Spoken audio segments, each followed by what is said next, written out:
fishing, it's in my soul. Welcome to the Salt Strong Podcast, disrupting fishing entertainment as you know it. Prepare to laugh. Prepare to get to know fishing legends in a whole new and unfiltered way. And on occasion, you might even learn a thing or two about fishing. Here's your host, Joe Simons. Like diamonds. Hello, Salt Strong Nation. Joe Simons. Like diamonds, got two special guests here. Introduce yourself, please, to the audience. I guess I'll go first. I am Luke Simons, like diamonds. Of Joe, I'll beat Joe to it. He's about to yell it out. So Beard's starting to come back, dude. Can we expect a mullet in the near future? Tony's smiling. We all know how it's amazing actually that getting mullet. kind of close. It's getting close to it. So probably.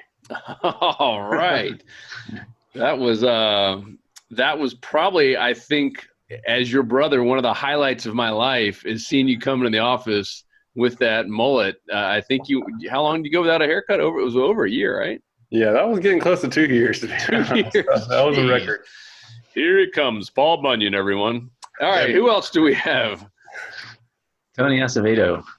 Like avocado. Avocado. There it is, like avocado. Guys, we got the crew back by popular demand. We've done quite a few of these in the past.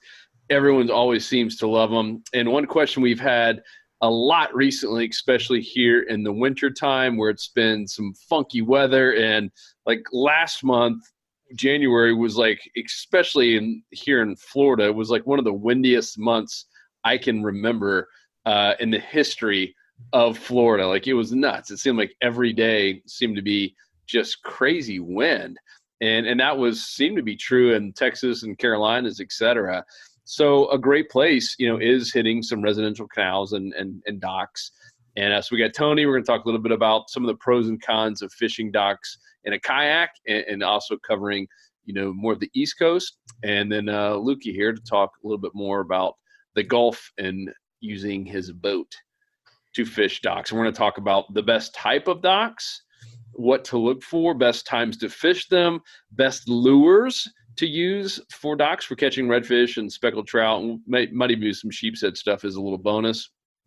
And what else? Talk about the mistakes. I think that's probably going to be the most valuable thing in this, is talking about the common mistakes that most people make, including me, when we go look back at some of the footage about just not being stealthy. And then positioning and approach. We're actually going to get on online maps and show some real docks that we fished and talk about how to fish them. It's easy to say, hey, yeah, go fish a dock, and here's what lure to use. It's a little bit tougher to actually see, how to do it and visualize, all right, I need to approach it from this direction based on the tides or the wind, and I need to actually be this far away from it. The little things like that make a massive difference. So, Luke, Tony, who wants to kind of kick it off? Yeah.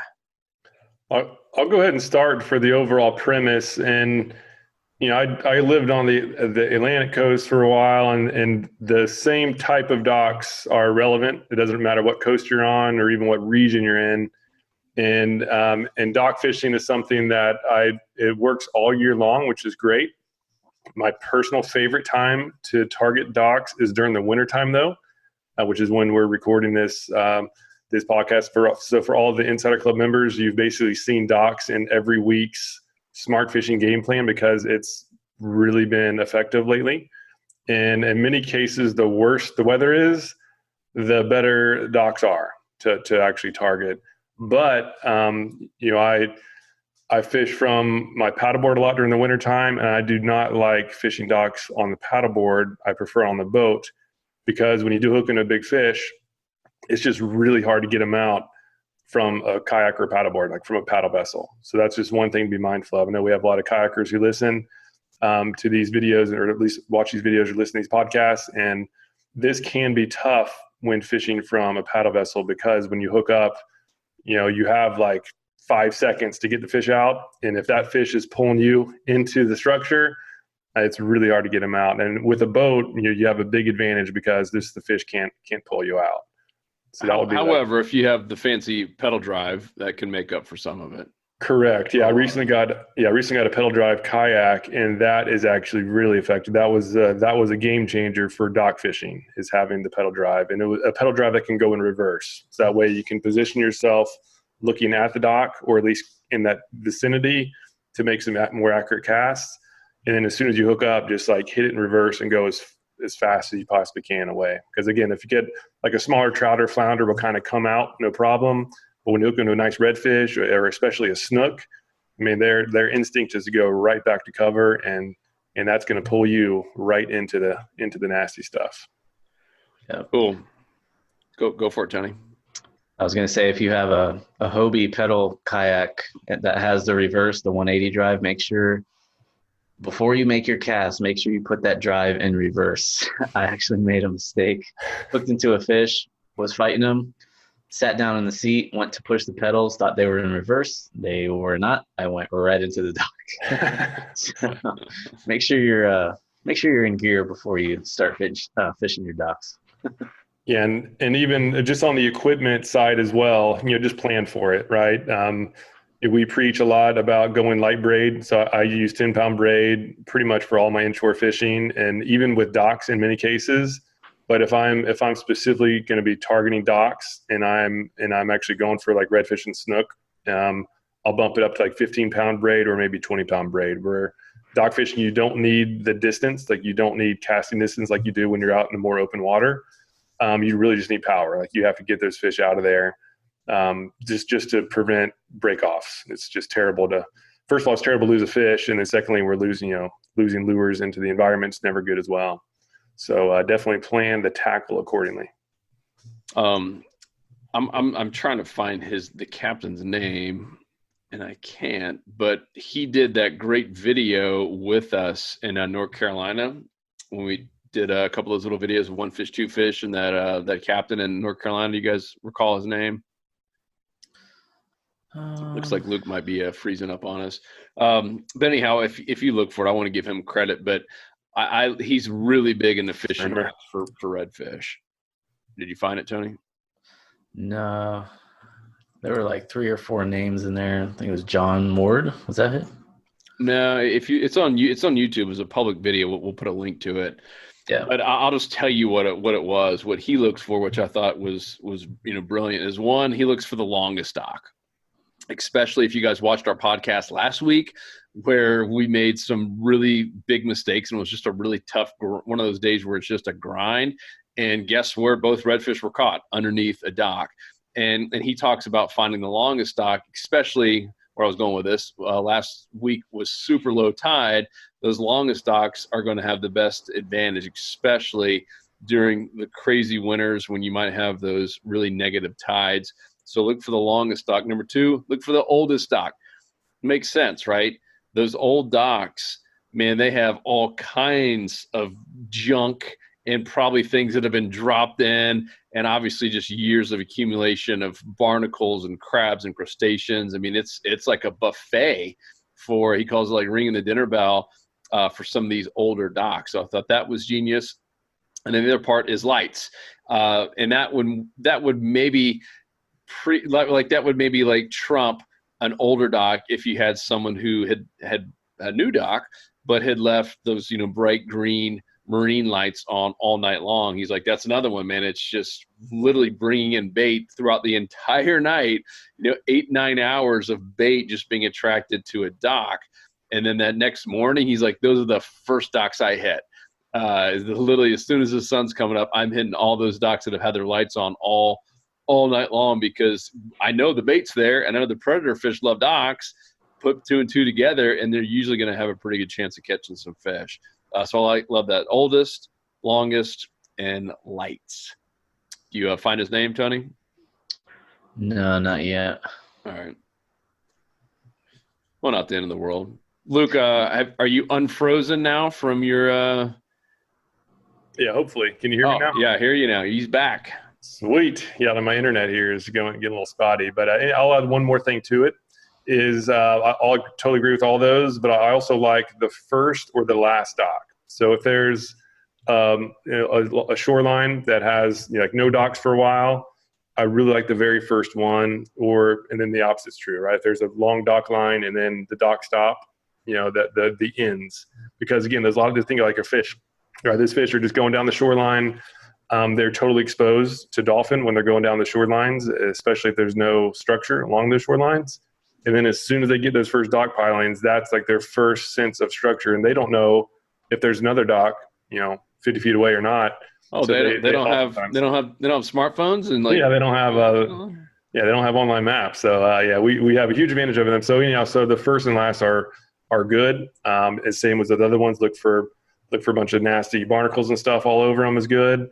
But a lot of time, and some people sink stuff under the docks, and so that's the kind of stuff that you basically have to make a cast under there to know.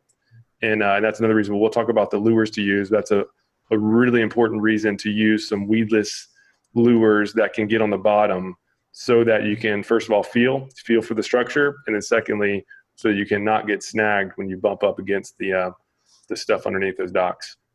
Let's talk about best docks in terms of where they are, and where I'm going with this is, let's just say you have a line of docks that's really near a pass, right? Like those docks, Luke, Little Gasparilla Island, right where the pass is, versus some that are way up into creeks, etc. When would one row of docks be better or worse? Well, it's all seasonal, and again, that's the stuff that we share like every week. And it's every season it definitely changes, but even week over week, based on the weather, like every year is a little bit different.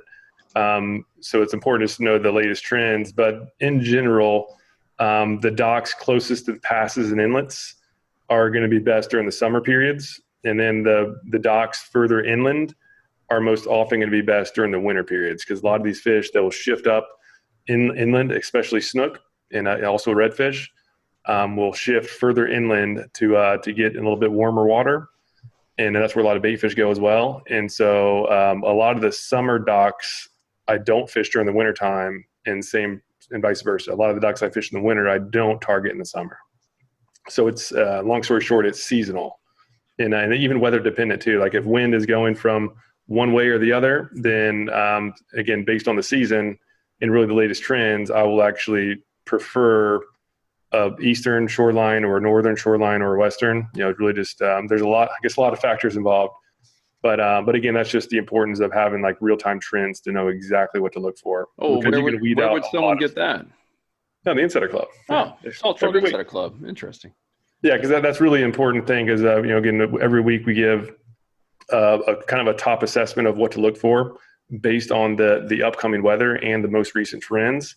So all members, in 10 minutes or less, will get just a quick, it's almost like a cliff notes for your next game plan on what to do. And in those, we specify exactly what sides and what types of areas to look for, because again, like fish move, right? Fish are always moving. And the biggest mistake that I made for many years is I just got fixated on a certain line of docks, and I'll go back there over and over and over again. And now I just look for the right type of dock in the right type of area based on the conditions, and my game plan has totally improved. Yeah, it's essentially the cliff notes of where you should go fish every single weekend in 10 minutes or less. Pretty stinking awesome. Tony, what do you got there, dude?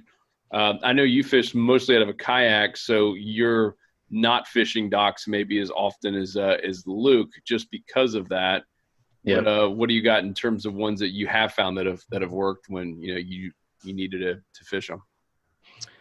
Well, if I'm targeting docks, I try to target the ones that are out of the wind, out of the current, or at least not in the brunt force of the wind or the current, just because the wind and the current, when you're fishing from a kayak, that just makes things a lot tougher, especially when fishing a dock. If you hook into a fish, then you're working against the wind and the current and the fish. So that's how you built up all those muscles, dude. It's a lot of paddling. I have to go to the gym to work out in order to fish the docks. But I'll go ahead and share my screen here. I just wanted to give an example of like a type of dock that I would target if I was fishing from my kayak. So I have this one pulled up here. Tony has started screen sharing. See the screen? I do. Ooh, nice house there. Ooh. Yep. If you're watching this and this is your house, I apologize, but No, hey, this is your chance. If you own this house, all you have to do is contact us. We'll give you free insider membership, and we'll come film at your place. We might even bring some cold, maybe some bluegills, maybe some Busch Light there, and really class that place up. Look at that! Look at the size of that lot. Man, if you guys are listening to the podcast, this is a pretty nice house. you might get yelled at fishing this dock, but who knows? But Probably have those pesky sprinklers on the end of it. There's automated sprinklers. Oh yeah, I'm sure they have a hose at the end of the dock too. But if you're listening, the way this dock is set up, it's basically right behind a point. So when the current's coming down, in this case, it would be an outgoing tide, and the current would be coming down past that point, and the dock is tucked behind that point. So when the current's coming down, it's actually getting broken up by that point. So that dock is not in the brunt force of the current. It's almost where the eddy would be. The eddy is the calm spot behind a point where the current's ripping around. So that would definitely help out if you're fishing from a kayak or a paddleboard. And make sure you have an anchor system too. Get an anchor pin or even just a dumbbell or something you can drop into the water on a piece of rope. That way you can anchor up, start fishing that dock. That way if you do hook into something, you can keep from getting pulled into that dock. And also, again, if you have a reverse system on your pedal drive, definitely a plus. But that would be a good example of a type of dock I would be looking for, something out of the wind, out of the current, right behind a point, just like that. Also a dock that would be inside of a cove would be a little bit more wind protected, and also that dock would not have as much current as opposed to one that would be on like the main river or in a canal or something like that. And it looks like they've got, if you really zoom in on that house, it almost looked like they had some rocks for like a seawall there on the one side. Yeah. This is that could actually be a pretty good wintertime spot right there. Well, you insiders might be you might be watching Tony fish the spot really soon. multiple things going on there, so it's definitely something else you want to look for when you're fishing a dock, as opposed to just the dock itself. See what's around it. Is it at the mouth of a creek? Is it next to an oyster bar? Are there depth changes or anything like that nearby? Because that will definitely draw in the bait and also draw in the fish as well.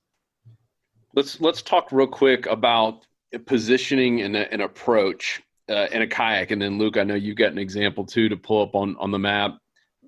Talk about that, Tony, because I think that's something that a lot of people take for granted, but you could just as easily blow out that spot by coming in too fast. You know, how close are you to the dock when you're fishing out of a kayak?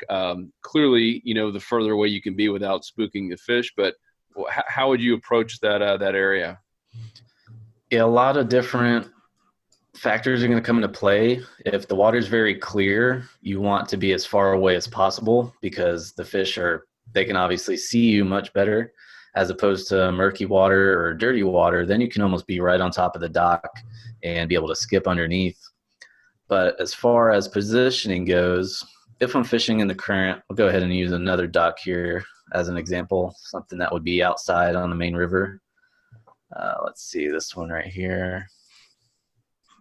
Kind of crummy image, but you can sort of get the gist. But if I was fishing this dock, let's say the current was, well, I guess it really doesn't matter which way the current's going, but if the current's coming at me, that's the position I want to be facing if I'm throwing artificial lures. So if I'm throwing artificials, I want to be facing into the current. And this is where it can be really ideal to have an anchor trolley on your kayak or your paddleboard, just because that allows you to move the anchor up to the bow of the kayak. That way you're facing into the current. You can cast up into the current and then retrieve your lure back to you with the flow of the current. And you also want to be able to skip those lures underneath the dock. That's a big mistake I see a lot of people make when fishing docks, is that they just cast to the outside of the pilings or the outside of the dock and then move on. They don't thoroughly fish the dock. You want to cast up underneath. Even if it's just 2 feet over, you might have missed that fish, because they might not want to chase after that bait. They may want it right on top of their nose. So make sure you're skipping underneath in between pretty much each piling, and then bring that lure back to you with the flow of the current. Now, if the current is just too strong and I can't control my lures that well, I'll actually do the opposite. I'll fish on the side, basically facing down in the direction that the current's going, and cast my lures up to the dock and let the current drift my lures into the dock, and then slowly start bouncing them around and see if I can get a strike that way. But again, most of the time when I am fishing a dock from a kayak, I'm anchored up, or I'm using the pedals. I do have the Hobie, so I'm using the pedals to kind of control myself to stay in place and also to move away from the dock if need be. But that can be something really tough when fishing docks with a kayak, is that you do have to anchor up most of the time, especially in current, and it could just take a long time to fish a string of docks that way. Oh, you mentioned lures. What's kind of your go-to if you're fishing a dock, and do you go weedless or not? Usually I go weedless, like a gulp jerk shad on the 3/0 owner twist lock hook, 1/16 ounce. That seems to skip really well. Skipping docks is going to be very important, just like skipping mangroves. You want to get that lure into the strike zone, and also you don't want it to get hung up. Most of the time when you do skip a lure and it is weedless, sometimes the hook will actually pop out, so you just have to be aware of that. And also a gulp shrimp on a jig head works really well when fishing docks. Go back to that house. I think they might own the entire strip. No, the other one, the dock that you were just. What a puny dock for! Look at that. Like, see, they got the tennis courts behind it. Keep going. Big place. Yeah, that's like their guest home right there, and little putting green. Holy smokes! That's unreal. Doing pretty well. See what kind of boat they have. They got like a little dinghy. Oh, that's. Did you see the other pilings? Like, that's probably where they keep their 100-footer. Oh yeah, right there. Yeah, their 90-foot Cabo or Bayless boat work. Dang, that's awesome, man. Anything else on this spot here before we pivot over to a little story that Luke had? Not in particular. I guess another thing you can be aware of when you're looking for a dock to fish is when you're looking on the maps, again, see what's around it. Even if you see a little bit of a color change on the bottom from a satellite image, that can be something worth checking out. And that can really distinguish which dock would be more productive in a string of docks. If you find that one that has, the multiple different things going on, color change on the bottom, depth changes, maybe a small oyster bar, something like that. Even just a little tree limb that may be in the water can make that dock more productive than the one next to it. Cool. Good stuff. All right, Lukey, what you got, dude? Yeah, I mean, as far as positioning, I'll share some footage for those watching, and I'll just explain it for those listening. And this is, like I totally agree with Tony. It's best, use the current to your advantage as often as possible. So I try, ideally, right, especially if you're going for bigger fish, you want to be down current of the dock so that when you hook it, the current is working in your favor to get the fish out. Plus, with artificial lures, it's essential to be down current because you need to be retrieving your lure with the current. So that's just coming from natural presentation. And the stronger the current is, the more important that is, and vice versa, right? The lower the current is, the least important that is, because it just becomes like a non-factor. So in general, I'll position myself either down current from the dock, or in this case, in this video, we were directly out, directly offshore. So we were directly, straight away from the shoreline. So we're cross current, if you will, and casting in, because that way you can get some good accurate casts, and then you're not fighting the current. And a lot of times, especially in either the super hot or the super cold, those fish are going to be on the deeper sections of the dock.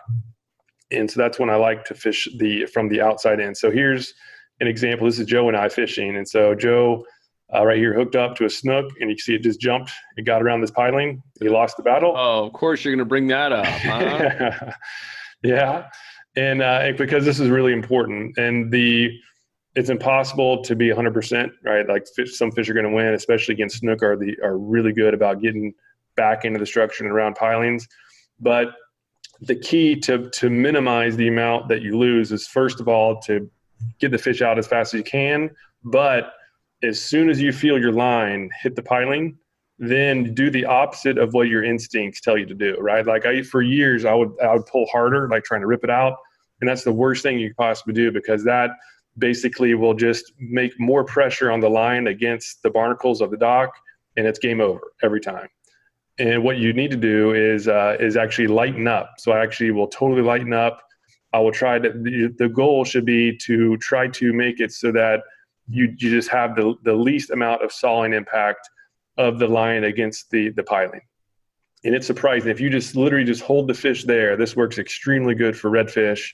I have multiple videos showing this, is it gets around the piling and I just hold the line steady, right? I keep the rod just barely bent. And then eventually that fish will fight, and it'll eventually turn the other way. And in many cases, it'll come out. And this video is actually an example of that happening. It'll come out, and then as soon as it's out, then you can pull it away.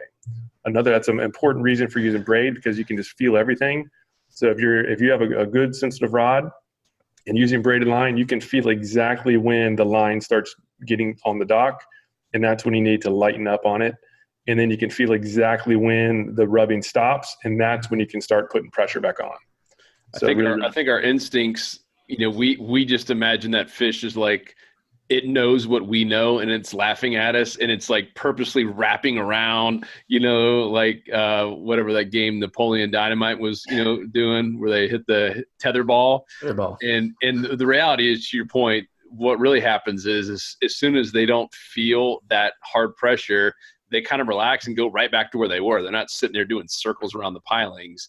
Yeah, but you also you need a little bit. You can't give them slack, because then they could potentially wrap around. So if you just keep it steady, just don't let them take more line out unless they're ripping drag, and then you just have to. But in general, mostly the line will start wrapping around, and then as it wraps around, that's just more surface area for the line to absorb the tension. So that's less tension per square inch of line, if you will. So it basically decreases the odds that the line's going to break. And then eventually, if that fish goes all the way around, it'll eventually lose line. It'll be like pinned against the piling. That's not comfortable for them. So they're going to turn around and eventually, in many cases, come out. It's really surprising how often it works. Granted, it won't work every time, but the best way to lose a fish on a break off is to pull harder when you feel that dock, because that's just going to saw the line, and it's game over immediately. Yeah, one in 10 snook love tetherball. It's been proven over and over. They will wrap you. And redfish are the easy. I feel like my odds are best with redfish. I've had a lot of redfish saved from doing that. Snook are a little bit tougher, because they'll start jumping, and then like sometimes they get like wrapped around, and then they jump over the line, and then it's just game over. But so anyhow, so this dock in particular, right? This is another reason why it's very important to prevent yourself from being pulled into the dock, because in many cases, again, especially in the wintertime, there'll be, again, there's 15 docks, 20 docks in a row. There's going to be like one or two that's good, right? And there's generally going to be a lot of fish under those one or two docks, because this season they're not spread around like they are in like the spring and fall. So when you find a good dock, it's really important to not spook the fish. And then the best way to spook fish is to be around top of the dock, or to get pulled into the dock if you're not mindful of that. And so in this case, Joe hooked up with that snook. That snook's thrashing around, ended up breaking off, and I just kept a distance. This was actually a little bit too close, but it still worked. So Joe just broke off. I made my next cast right there, and then I believe I caught a redfish. Yeah, so I just hooked up, caught a redfish, pulled that puppy out. See if that show that guy. And then as soon as I was fighting the fish, right? If you look at the footage, right? I'd had the trolling motor. As soon as I hooked up, I pulled the trolling motor. I went away from the dock as fast as I could, and that way, again, I pulled the fish out. I pulled us away. We released the fish, and then we slowly went back to this very same dock from the same exact position. Right? We know those fish were there. We had 2 casts, had 2 hookups, and then we got in there. So I got another little cast, and it's just a little skip cast. Dock fishing, very important, as Tony said, to get good and comfortable with skip casting. because that way you can get down there right close to those pilings. And they were hooked up again. And this is where the redfish had me against the piling, and then finally came out and caught that puppy, a little bit bigger red. And then we just had, I guess that goes into another footage, but we had a couple more shots there. And so long story short, very, very important is to position yourself either down current or cross current, right, or on the outside, and cast in as far as you're comfortable. Just knowing that the further you cast in, when you get a hook up, the more difficult it'll be to pull them out. So I start with the outside pilings, hoping to get them in, and then if I'm not having luck there, then I'll start doing some longer skip cast to get to the further reaches, knowing that my percentage of getting them out is going to decrease, but sometimes you just have to do that. So before we go into this one, let's talk about the top mistakes that you think most weekend warriors make. We've kind of hit on one, which is, when you do get a great strike and it's basically to, have your drag way too loose and let them run all over you. And all of a sudden you have no chance. And then when they do that is to have that knee-jerk reaction and try to rip them out and end up breaking your line. Tony, mentioned, especially if it's not windy and it's super clear water, about, keeping your distance, trying not to be too close. What are some other big mistakes? Number one is casting. I mean, dock fishing, it is accurate casts are essential. And if you're not comfortable doing an accurate cast from different angles, because number one mistake is just not comfortable casting, and then also overhand casting. You do not want to do the only time to do an overhand cast is when you're casting the corners, right, where you're not having to go under the dock, you're going to the side of the dock. That's when you want to do an overhand to get like the perfect line where you line up exactly where you want it, and you're guaranteed to not get hooked on the dock. But all other else, right, when you're fishing the pilings, it's a side cast. You have to get very comfortable on side cast, and in particular, I recommend getting comfortable from the left and the right, so that you can position yourself based on the current, and then just be comfortable casting from either side based on just the angle of your boat to the dock. So casting by far number one. I was going to mention too, when it comes to casting, your rod length can definitely be a factor. If you're fishing from a boat, you're obviously higher up, so you can get away with a 7'6" rod or a 7-foot rod.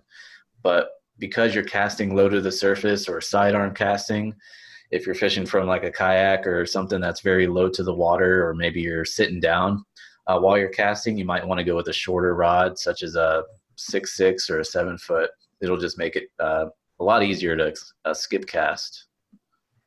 Yeah, that's very true. And second to casting is lure selection, and it's a game changer on doing weedless. And Tony mentioned it before. So if you're fishing, but also especially in the wintertime, I'll just keep talking winter since that's where we are now. The fish are going to be more lethargic. They're almost always going to be on the bottom. They're not coming up they're not too energetic this time of year. So they're not coming up off the bottom to eat. They're going to be down the bottom. And so you have to get there right in their face, or else you're not going to catch them. And so I'm now using these just weedless jig heads, right? So that way I can get down to the bottom, but also I have this weed guard to not get stuck in the pilings or in whatever else is down there. So when I switched over to this was a very big difference for dock fishing, especially when fishing docks that I'm not familiar with, because again, you never know what kind of structures down there. People sink all sorts of stuff. Like for a lot of people put down like washers and dryers and stuff. Even like rocks, like old cement piling, you never know what's going to be down there, even crab traps, right? And it's super frustrating to get snagged, because then you're going to break off and just have to retie. It's just a huge pain. It's much more effective to use a weedless jig head. So I've been using these for a while now, and I really like them. I have found that I am missing some strikes, so I do not use these when I'm fishing open water. But when I am fishing docks, very, very important. And to emphasize how important it is to get deep, is I go the extra level where I love paddle tails. This is one of our Slam Shady paddle tails that I absolutely love. But the problem with paddle tails is that just that paddle is extra drag on the water. So I was And again, I was fishing right after a cold front, and I just realized I just wasn't getting strikes, and I knew fish were there. I was fishing docks that I've been to before, and I knew fish were there. And so I was just thinking that, okay, maybe I knew they're going to be on the backs, on the deep side of the docks. And the only thing I think of is that my lure just wasn't getting down close enough to the bottom fast enough. And so I literally just tore off the paddle tail on purpose so that the lure would drop much faster. And that's what worked. That's what I caught. I've actually caught all my redfish this week on this exact lure. Because again, it's getting down deep, and I'm just basically hopping it on the bottom really slow, keeping it right in their face, and they're eating it. So please do. I have to say this, make sure to check your state rules and regulations. In quite a few states, it is a misdemeanor to deface or break off the tail of a slam shady paddle tail in particular. We've got to be very protective of these lures. There are not that many made. They're really exclusive. Be very, very careful with your slam shady lures. And so if it is against the law in your state to tear off a paddle tail, then you can switch over to something else like gold. Basically, all I've been using are the paddle tails, which I like because they're just very versatile, or gulp shrimp, which I like because they dive, right? They don't have any sort of resistance in the water. They go straight down. They have good scent, and they work great. The problem with the gulp shrimp is that they're just so expensive. They're like, over $1 a piece, and like one little pinfish can ruin the thing. That they're making them too soft now. But those are two great options. So like dock fishing in the wintertime, like this jig head and then slam shady or a 3-inch gulp shrimp is like, that's all I use. And I think the problem that a lot of people make is they using a lot of lures with like treble hooks, like hard plastic baits. And yes, they will catch fish, but it's way more expensive when you break off. It's more likely to get snagged because they're not weedless, and they just don't dive deep enough for those days where the bite's really tough. So the depth, long story short, depth control is very important, and as well as being weedless, as Tony mentioned earlier. Oh, that's good. So another mistake too, and this actually leads into this video that's being shown, is when fishing docks, most of the action can be on the pilings, but not all, right? So it's another mistake I see on people that I take out is that they're going from dock to dock to dock, like not fishing in between. And there's a lot of fish to be caught in between the docks as well. So in this case, I actually just missed a strike under this dock that I was close to. I got a little bit too close to it, made a cast up in the shallows. And then as I was looking up to the next dock, I realized that there was this hole. There was a pothole right next to this piling. So I made a cast to it. And I was using this jig head. In this case, I had a weedless shrimp on, the gulp shrimp on this exact jig head. And I made a cast like right there over the pothole, was taking it super slow. You can see I'm just taking my time.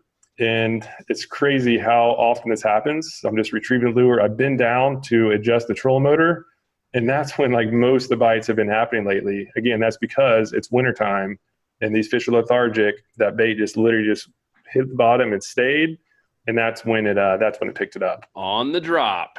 Ended up being I guess I don't have the ending footage, but it was an overslot red. It was a legit red. And that was my first day. That was totally exploring new areas. I just moved to St. Pete, and that was my first time, my first day out, and just again exploring new areas, fishing docks with the weedless jig head, and I caught a slam, and even with Crazy Otis on the boat. So this doesn't have to be super complex, right? Just get a good lure that you trust, and then just start getting out there and getting the lure in front of as many fish as possible. Love it.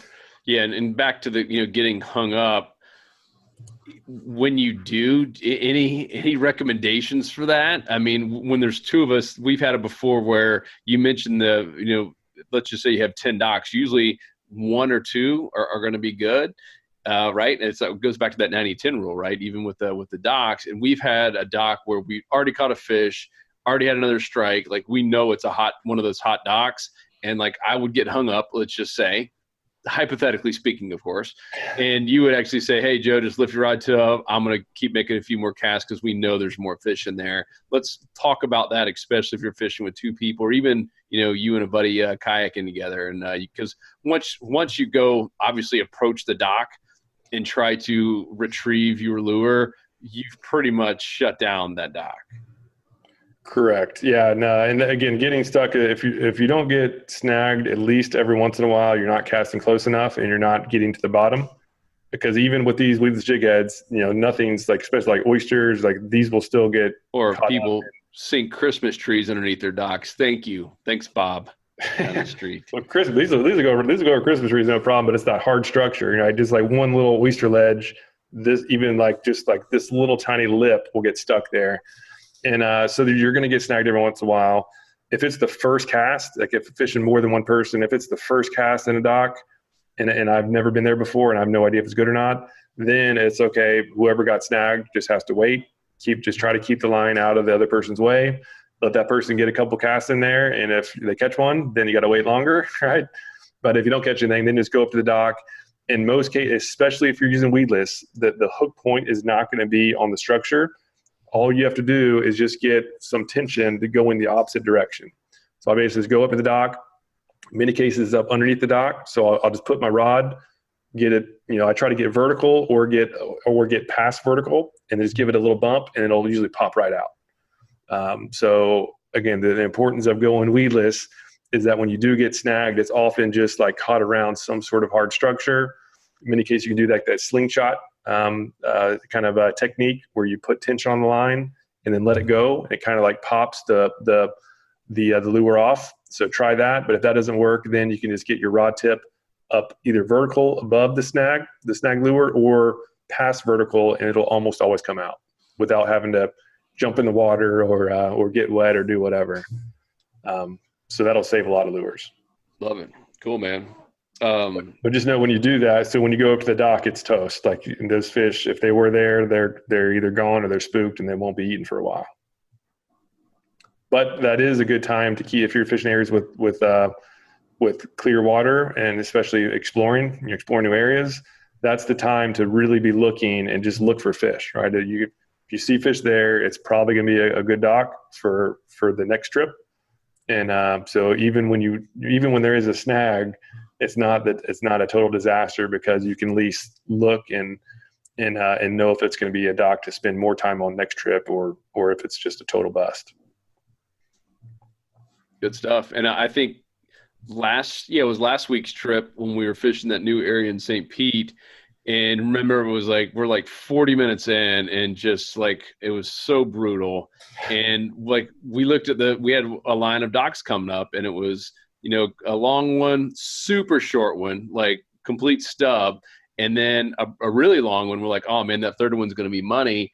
And I was like so frustrated, because, we're filming, and it's always frustrating when you're filming and you want to catch fish in general, but when you're filming and it's been going that long, you don't. And lo and behold, that little stub ended up, having a really nice redfish underneath it. So another reason, even though we said in general, the longest and oldest and the lights are best, don't skip any dock, because you just never know. And it did kind of go into like a little cut. It might've just had a deep hole down there, but that thing had a really nice red underneath it. Yeah, I mean, those fish, fish move, right? So they're not always going to be into those docks. A lot of times they'll be moved from one to the other. They're just moving down the line. And so, yeah, just to that point, that's why it's very important to fish in between the docks. And I get at least one cast every dock, even if it looks terrible. If there's like brand new pilings, sometimes that still works. But if just going by statistics, the ones we mentioned earlier, the longest, the first, the ones with the gnarliest amount of structure on the pilings, those are typically going to be the best. But you always say everything else is worth a try. Lately, actually, a lot of my best fish have been in between the docks, surprisingly, and that's the best, right? That's ideal if you get them in between the docks, because that way the odds of actually landing the fish, especially the bigger ones, are way higher. Love it. All right, so we covered the where, like what kind of docks to look for. We covered the what to use, how to use it, meaning, what lures and how to retrieve it. Let's talk about the when, in terms of tides. We kind of talked about the time of year, but does it matter to you guys, incoming, outgoing? Obviously, Tony, if you're in the lagoon, a little bit different there. What do you guys, what are the thoughts on tides and moon phases for docks? I feel like as long as water's moving, not so much incoming or outgoing, but as long as you have water movement around the dock, think that's definitely a plus. And same thing if you're fishing in an area that doesn't have tidal flow, such as Mosquito Lagoon or Banana River, Indian River. If you have some wind pushing water through those docks, that can definitely be a plus. I totally agree. And yeah, I mean, it's all season long. Current is nice, and the warmer it is, the more important that is. And then sometimes the only time, like there are some situations where I actually purposely target some of the lower current spots. Still, the high current periods are always the best. That's just when like the most life is happening, moving around, and feeding happens. But sometimes after the coldest cold fronts, I purposely target like coves where there's no water movement, just knowing that it's more likely to be a little bit warmer than everywhere else because that cold water that's circulating isn't hitting there. And so there are some, long story short, there are some situations to, I guess, don't always overlook the non-current zones, but yeah, in general, the more current, the current periods are the best. Like slack current period is almost always going to be the worst bite. But with dock fishing, particularly in the wintertime, that's when I'm not quite as concerned about the slack period. I'll just fish whenever I can fish, because those fish they're going to be holding down there. They're not really looking to eat, but if they have an easy meal right in their face, a lot of times they'll take a swipe at it.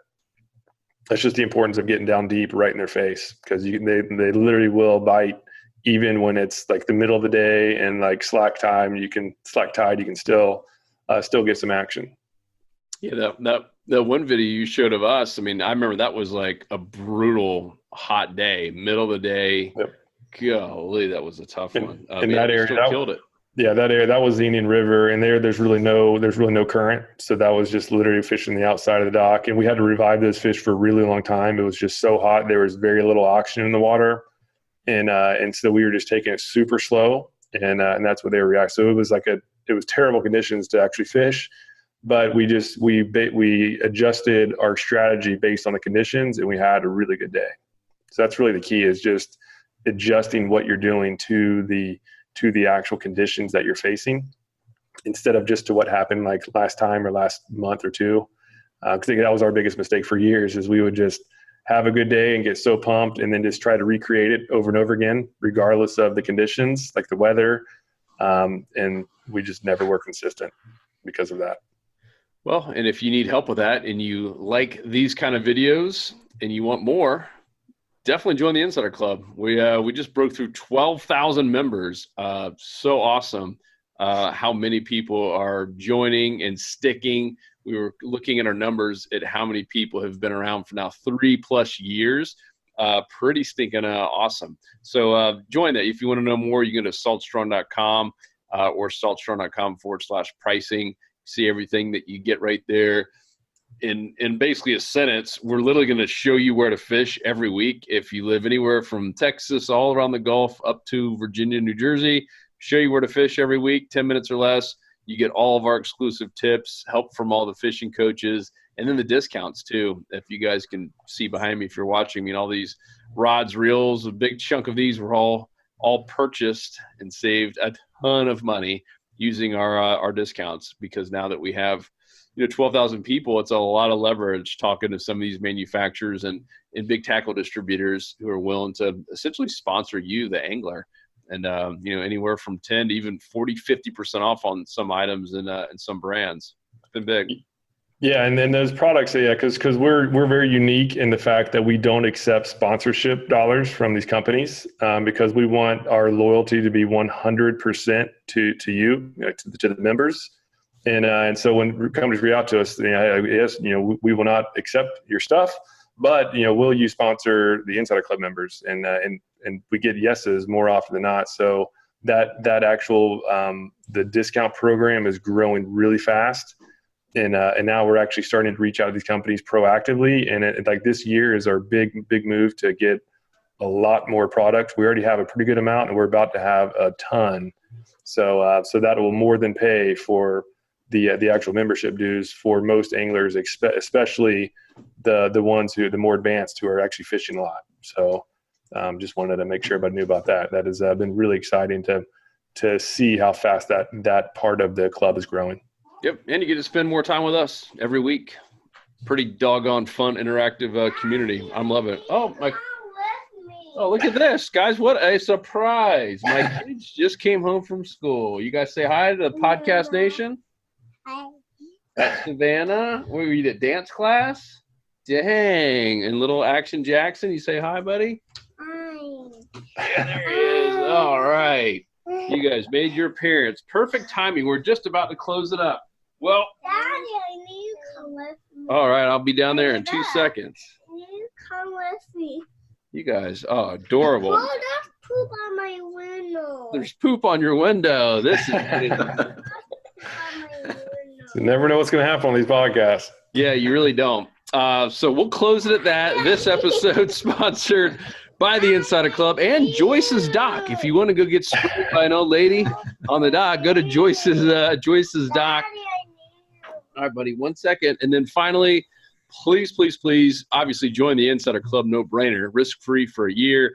And then finally on the podcast, if you love it, you want more of these types, or if you like the live stuff when we're out on the boat, let us know. We'd love to hear from you. The best way to do it is to just go to iTunes and leave a review. It would help us out tremendously.